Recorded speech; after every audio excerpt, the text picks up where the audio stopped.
Hello there, welcome to today's session.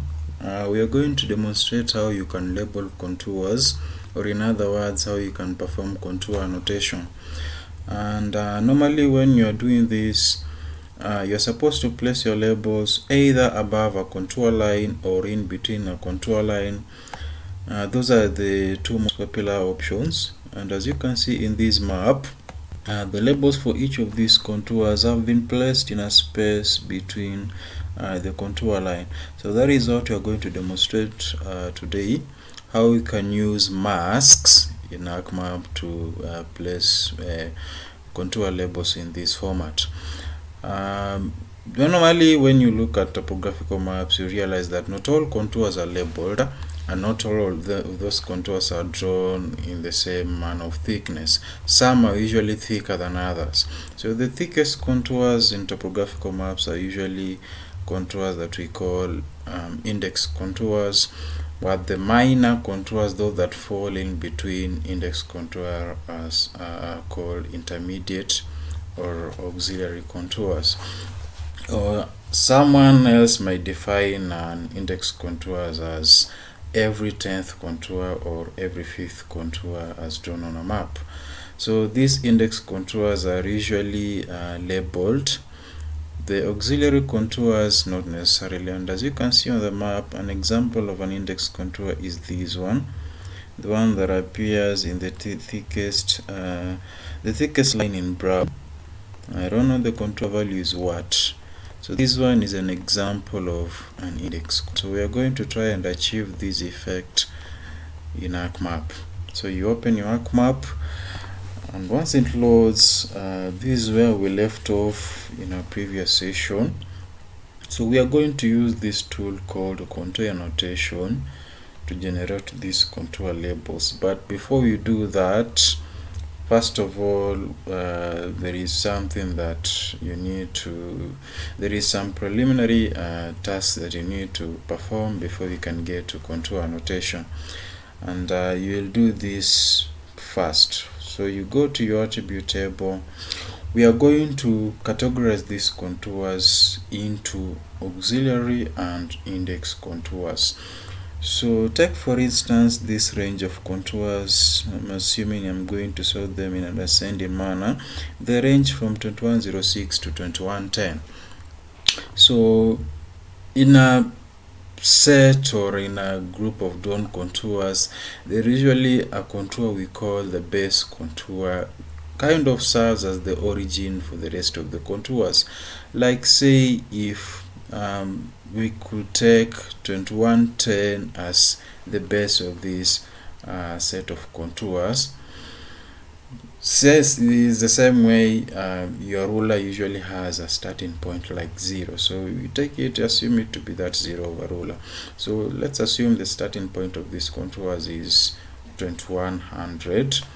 At 1 meter interval, you'll have 2101, 2102, up to 2105, 2106, up to 21010, 2110, 2115, 2120, and so on. So in this case, 2105, 2110, 2115, every 5th contour, I may take that every 5th contour to be my index contour, and then the rest of the contours that fall in between the index contours as auxiliary contours. So the first thing you're going to do here is you're going to add two fields. The first field, you're going to call it contour type. After you give it that name, make sure that the data type for this field is set to short integer. Short integer implies that whatever value will be stored here will be in the form of numbers, but numbers without any decimal places, like the way these contour values have been stored. So it's an example of a short integer. A double, a float, and a long integer, they have multiple decimal points. Double has a limited decimal points. Long and float, they have limited number of decimal points. Text is just pretty self-explanatory. It is just in the form of words. You cannot do arithmetic computations on text data type. So you're okay after doing that. And then you also add another field. We are going to call it description. This one is just here to make someone who is not well versed in, who doesn't understand very well what is an auxiliary and what is an index contour, they can get a description of what we mean here. So we are going to call this field description, and because you're going to enter here some text or just words to describe what that contour is, so make sure the data type is set to text and then you're okay. So I'm going to feed some value inside these two newly created fields. To do that, I must turn on what we call editing mode. So if this editing toolbar, so the editing session, the editing mode is usually activated from the editing toolbar. So if this editing toolbar is not visible in your window, ArcMap window, then you have to go to customize here and activate that toolbar. So make sure the editor toolbar is switched on in this set of toolbars. So after do that, you come here, click on start editing, select your layer. In this case we want to make alterations to contour layer, and then okay. After you do that, you will start feeding your values. So this one 2110, this one will be my index contour. The rest of these other items will be intermediate contours. So just type there intermediate, select all of these, just select the box like that, and then you're going to copy. So I'm down, left click here, paste, left click, paste, left click, paste. There is an easier way to do this, to transfer this value here. You can use Python expressions, but that is beyond the scope of this class. And then the most important part here is to set the contour type. It will be in the form of numbers because this field is just meant to store integer values. So integers are just numbers. So we'll code these contours in the form of numbers, like 1 could represent index contour, 2 intermediate, and so on. So your index contours, normally here we set the value to 2, and then for the intermediates we set it to 1. The easiest way to remember this is I don't think there is any way to remember. You can't cram this, so you just remember that 1 is for intermediate and then 2 is for index. After you set all of these values, you can come here to the editing toolbar and then you save edits, then stop editing, close your attribute table. After you do that, now you are ready to use your contour annotation tool. So you'll come and open it. So you can find this tool via the search mechanism. If it is not popping up after you search, you can navigate to your toolbox. You can see when I hover my mouse on top of this link here, it points to where my contour annotation tool is located inside the toolbox. So you open your toolbox, it should be under what we call cartography tools.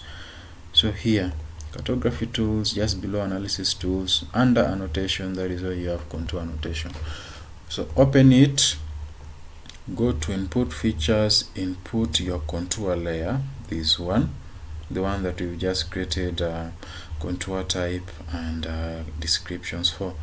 And then this scale, make sure it is showing here as scale. If it is not shown here as scale, then it implies that you've not set a coordinate system for your data frame. So you'll go right click inside your data frame there, right click inside there, go to data frame properties. Once it opens, you search for this tab. So go to this tab called coordinate system and make sure the coordinate system is set to one of the layers. The layers, ideally it should be a coordinate system of the place you are working on, the site, your site. So in this case it was UTM zone 36 north. Set it to that one and then you apply and okay. After you do that, you'll see just below here in your status bar, whenever you hover your mouse inside the data frame, the coordinates will be continually changing. But in this case, it is not reading unknown here. It will tell you the units of that map. So the coordinates and the units of in which the layers are being drawn. So you open your contour annotation tool after that one is set, and put your features as our contour layer, as I said, that one. Once you've set the coordinate system for this one, whenever you zoom in, whenever you zoom out like that, then there is a small box here that displays the scale at that particular juncture. So I want to set it to 1 to 1000, so I'll zoom, leave it at 1 to 1000 like that, and then open my contour annotation tool. The value will automatically be fed in here. So select your contour. You don't need to feed in the scale. As long as this one is coordinated, your data frame is coordinated, it will automatically feed the value there. And then contour type field, it is the one stored in our contour types, either 1 or 2, so you select that one and then you OK.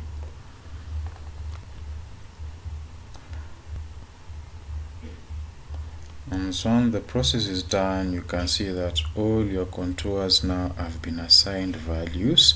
I'm just going to switch off this layer, leave the new group of layers as the active layer, and as you can see, our contours have been labeled with a space created in between contour lines to accommodate our labels. I can change maybe the weight or the thickness of our index contour to make it a bit thicker. So you can set it to 2 is too thick, maybe 1.5, and then you OK. Now you see the difference between your index contour and the rest of the contours. So after doing that, I think you can close and save your work. You are done for today. We'll continue next time for a different session. Thank you for your time and have a nice day.